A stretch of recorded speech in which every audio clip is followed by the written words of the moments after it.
Putin se arriesga en Kursk y el plan le sale mal. Durante meses, Ucrania ha estado inmersa en una brutal batalla por Kursk, una región donde logró capturar 450 millas cuadradas en agosto de 2024. Desde entonces, Rusia ha recuperado el 40% de ese territorio con una contraofensiva respaldada por 50.000 soldados, incluidos hasta 12.000 norcoreanos enviados por Kim Jong-un. Putin esperaba que estos refuerzos extranjeros inclinaran la balanza, pero en lugar de eso, se están convirtiendo en parte del problema. Ucrania ya no está a la defensiva. El presidente Volodymyr Zelensky ha lanzado una audaz nueva contraofensiva, cambiando las tornas contra las fuerzas de Putin con ataques sorpresa en múltiples frentes. Las tropas ucranianas no solo están manteniendo la línea, sino que están avanzando para recuperar lo perdido. ¿Qué significa esto para Kursk, para Putin y para los norcoreanos enviados a esta carnicería? Vamos a desglosarlo, comenzando con las noticias. El 6 de enero, CNN informó que Ucrania había pasado el día anterior lanzando una serie de asaltos contra posiciones rusas en Kursk. La noticia fue confirmada por Andrei Kovalenko, jefe del Centro Ucraniano para la Lucha contra la Desinformación, quien dijo al medio que Ucrania estaba realizando ataques sorpresa en todo el oblast fronterizo, de manera similar a lo que hizo en la invasión inicial de Kursk en agosto de 2024. Ucrania esperaba que este elemento sorpresa cogiera tan desprevenidos a los rusos que se vieran obligados a ceder territorio. Una estrategia que podría estar funcionando. En una publicación en Telegram el 5 de enero, el jefe de la oficina presidencial ucraniana, Andriy Yermak, envió un mensaje claro: región de Kursk, buenas noticias. Rusia está recibiendo lo que merece. Yermak no proporcionó más detalles, aunque su mensaje sugiere que Ucrania había logrado al menos algunas victorias en su última contraofensiva y que ahora comenzaría a aprovechar su ventaja.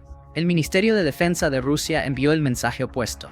Mientras Yermak elogiaba a los valientes soldados ucranianos por participar en la contraofensiva y en sus supuestos éxitos, Rusia afirmó que había repelido a los atacantes ucranianos. Un comunicado del Ministerio de Defensa ruso afirmó que Rusia había tomado medidas decisivas respaldadas por unidades de artillería y aviación, y que esas acciones supuestamente resultaron en la destrucción de las principales fuerzas ucranianas reunidas en el pueblo de Berdym, a solo 9 millas de la frontera ucraniana, para prepararse para la contraofensiva. Rusia había impedido que las fuerzas armadas ucranianas rompieran nuestras líneas, afirmó el ministerio, sugiriendo que la publicación de Yermak en Telegram era falsa. ¿Quién dice la verdad? Es difícil de determinar en este punto. CNN señaló que no pudo verificar ninguno de los informes de campo de batalla relacionados con la nueva contraofensiva ucraniana. Sin embargo, podríamos obtener mejores perspectivas de algunos blogs rusos que publicaron sobre los ataques. CNN dijo que varios de esos blogs reconocieron los enfrentamientos que tuvieron lugar el 5 de enero. Y afirmaron que las fuerzas ucranianas estaban avanzando hacia el norte para entrar en Berdym. Un blog afirmó que Ucrania había enviado reservas a la nueva contraofensiva en Kursk. También destacó que Ucrania había adoptado un enfoque inteligente en su contraataque. Para avanzar, las Fuerzas Armadas de Ucrania cubrieron la zona con potentes sistemas de guerra electrónica, dificultando el trabajo de los vehículos aéreos no tripulados rusos, afirmó el blog, aunque también señaló que los tanques y la artillería rusa estaban trabajando activamente contra el enemigo. Otro blog ruso dijo que los combates habían comenzado desde la dirección de Sutsa y que Ucrania había desplegado paracaidistas en la región para apoyar a sus combatientes en esta ofensiva. El enemigo utiliza desminadoras, tanques y otros vehículos blindados, afirmó el blogger. Por lo tanto, lo único que podemos decir con certeza es que la contraofensiva está en marcha. Y el uso de la palabra avance por parte del primer blogger ruso sugiere que Ucrania ha tenido mucho más éxito del que el Ministerio de Defensa ruso quiere que el mundo crea. Más información sobre la contraofensiva proviene de otras fuentes. El informe de The Guardian sobre los ataques ucranianos incluye imágenes de columnas blindadas avanzando por campos cubiertos de nieve hacia una aldea llamada Bolsho-Soldatsko, situada al noreste de Sutsa. Esta aldea parece ser un objetivo secundario para Ucrania, lo que sugiere que la contraofensiva se ha lanzado en múltiples frentes. Esa sugerencia fue confirmada esencialmente por el Estado Mayor General de Ucrania, que afirmó que tuvieron lugar 42 enfrentamientos el 5 de enero, con 12 de esos enfrentamientos continuando al día siguiente. The Guardian también señala que hay informes no confirmados de que soldados ucranianos han entrado en Verdim, además de avanzar hacia otro pequeño pueblo llamado Novosotnitsky. El medio también confirmó que Ucrania ha utilizado contramedidas electrónicas para neutralizar drones rusos y que ha desplegado zapadores activos en la región de Kursk para eliminar minas rusas. Estos no son el tipo de informes que esperaríamos escuchar si las afirmaciones del Ministerio de Defensa ruso de haber repelido la contraofensiva ucraniana fueran precisas. Además, Ucrania está intensificando su presión en la región de Kursk. Los rusos están profundamente preocupados, afirmó Andrei Kovalenko el 5 de enero. Fueron atacados en múltiples frentes, lo que los tomó completamente por sorpresa. Esto está muy lejos de ser el único ataque cerca de Verdim, como Rusia ha intentado minimizar. La contraofensiva se está desarrollando en docenas de ubicaciones, con combates en curso en muchas de ellas y la posible recuperación exitosa de territorio en otras. También parece que Ucrania podría estar utilizando armas de fabricación británica en su contraofensiva. En su informe sobre los ataques ucranianos, The Telegraph mencionó que los informes provenientes de bloggers militares sugieren que los combates han sido intensos y a veces algo confusos. Entre las columnas blindadas que Ucrania ha enviado a sus ataques había tanques Challenger 2 británicos, según los bloggers. The Telegraph no pudo confirmar esos informes, pero si son precisos, Rusia tiene que lidiar con una pieza de equipo importante en el campo de batalla. El Challenger 2 es una pieza clave del ejército británico, conocido por su destacada participación en conflictos como Kosovo, Irak y Bosnia. El primer lote fue construido en 1986 y el tanque tripulado por 4 personas es uno de los más modernos que ha entrado en combate en la guerra de Ucrania. Está equipado con un cañón principal L30A1 de 120 mm con capacidad para 47 proyectiles, junto con una ametralladora de 7.62 mm L94A1 capaz de disparar a un ritmo aterrador. A pesar de su peso de 62.5 toneladas cuando está cargado, el tanque puede alcanzar una velocidad de hasta 36.6 millas por hora, lo que lo convierte en un coloso sorprendentemente ágil. Si Ucrania está desplegando estos recursos en Kursk, esto nos dice que está decidida a recuperar al menos parte del territorio que perdió ante la contraofensiva rusa. La pregunta obvia es sencilla. ¿Por qué Ucrania está llevando a cabo esta contraofensiva ahora? Una pequeña parte de la respuesta está relacionada con las condiciones en Kursk. En el momento en que Ucrania lanzó esta contraofensiva, el clima invernal en la región ha dificultado el avance de las fuerzas terrestres rusas, mientras que ha facilitado el movimiento de las unidades blindadas ucranianas. Según The Guardian, además de los Challenger 2, The Telegraph sugiere que también hay informes de que Ucrania está utilizando vehículos de combate Bradley en su avance. Estos vehículos están siendo utilizados para transportar rápidamente tropas ucranianas a posiciones estratégicas. En contraste, Rusia ha estado enviando infantería y tropas norcoreanas a atacar posiciones ucranianas a pie, lo que pone de manifiesto una clara ventaja de agilidad para Ucrania. La situación sigue desarrollándose y queda por ver cómo se configurará el equilibrio de fuerzas en Kursk. Ucrania lanza una contraofensiva ahora porque sabe que una gran parte de las tropas rusas están atrapadas en la nieve y el hielo, lo que las hace menos capaces de responder. Hablando de las tropas norcoreanas de Rusia y la ventaja ucraniana, hay otro factor que influye en la decisión de Ucrania de contraatacar ahora: las tasas de bajas de Rusia en Kursk. El hecho de que Rusia envíe a sus soldados a asaltar posiciones ucranianas a pie sugiere que la táctica de Putin en esta contraofensiva es la misma que ha usado dentro de Ucrania: enviar oleada tras oleada de carne de cañón contra las fortificaciones ucranianas con la esperanza de agotar los recursos del enemigo. Estos ataques han producido los resultados esperados. Ucrania afirma que, en los 5 meses entre su invasión inicial de Kursk y la actual contraofensiva, ha infligido 38.000 bajas a las fuerzas rusas. De esas, alrededor de 15.000 soldados rusos habrían muerto en combate y otros 23.000 habrían resultado heridos.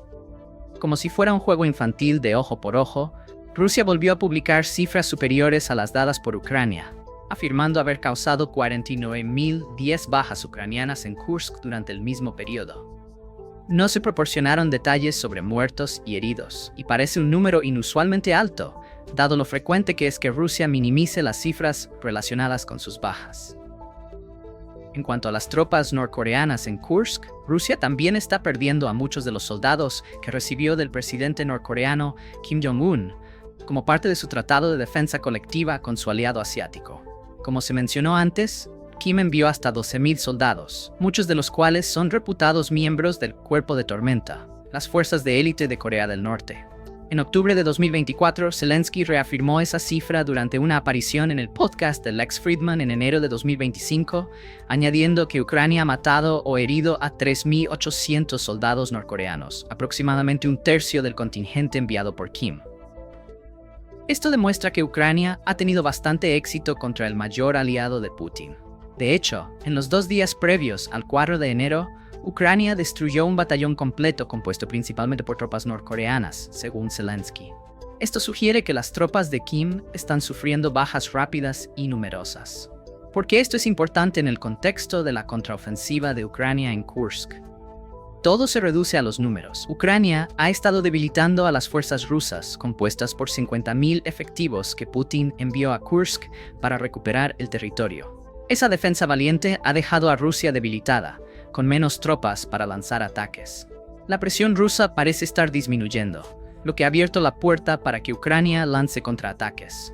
Ahora hay brechas en la línea del frente rusa, o al menos en áreas donde las tropas están más dispersas en comparación con aquellas con defensas rígidas. Es probable que Ucrania haya identificado dónde Rusia es más débil, basándose en sus tasas de bajas, y esté utilizando esa información para golpear a Putin donde más duele. Mientras que el líder ruso esperaba que esta táctica de oleadas humanas rompiera las defensas ucranianas, en su lugar debilitó sus propias fuerzas, dando a su enemigo más oportunidades. Ucrania ha aprovechado esas oportunidades y ahora parece estar avanzando hacia varios de los pequeños pueblos y aldeas que perdió ante el impulso inicial de Rusia en Kursk. Pero hay más. Ucrania también está teniendo en cuenta un evento masivo que ocurrirá a mediados de enero: la asunción del presidente electo Donald Trump a la Casa Blanca. Trump fue otro tema de la conversación de Zelensky con Friedman. El líder ucraniano destacó que las garantías de seguridad de Trump podrían llevar al fin de la guerra en Ucrania, pero solo si Trump cumple sus promesas. Zelensky también insinuó que Trump parece tener suficiente influencia sobre Putin para al menos forzar un alto el fuego en la operación militar especial del líder ruso. Por su parte, Trump ha afirmado que pondrá fin a la guerra en cuestión de días tras asumir el cargo, con su tan promocionado pero poco definido plan de paz. Probablemente la carta más fuerte que el próximo presidente de Estados Unidos tiene para jugar. Zelensky lo sabe. Le dijo a Friedman: Trump y yo llegaremos a un acuerdo y ofreceremos fuertes garantías de seguridad junto con Europa, y entonces podremos hablar con los rusos. Sin embargo, si el líder ucraniano cree realmente en esto, es debatible. Después de todo, le dijo al presidente francés Emmanuel Macron el 30 de diciembre que Ucrania necesita ser realista sobre sus problemas territoriales y que no habrá una resolución rápida y fácil de la guerra. Problemas territoriales es la frase clave relacionada con la más reciente contraofensiva ucraniana. Teorías abundan sobre el plan de Trump. Una de las más populares implica la creación de una enorme zona desmilitarizada a lo largo de las 745 millas del frente de guerra en Ucrania. Esa zona sería patrullada por tropas europeas, polacas, alemanas, británicas y francesas. Estados Unidos adoptaría un enfoque de no intervención. Tanto Ucrania como Rusia tendrían que aceptar las condiciones de un alto el fuego, con la zona evitando que cualquiera de las partes ataque a la otra.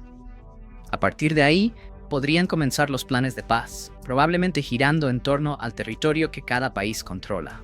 Rusia actualmente posee alrededor de 1/5 parte de Ucrania, con la mayor parte de ese territorio en el sur y el este. El impulso de Putin en Donetsk, de lo que hablaremos más adelante, podría llevar a Rusia a controlar aún más territorio cuando Trump asuma el poder. En cuanto a Ucrania, tiene Kursk como una carta de negociación para recuperarte del territorio que Rusia ha invadido durante la operación militar especial de Putin. Así, se hace evidente otra razón para la contraofensiva ucraniana en Kursk. Por cada soldado que Putin ha perdido en su esfuerzo por retomar Kursk, al menos está viendo algo de éxito.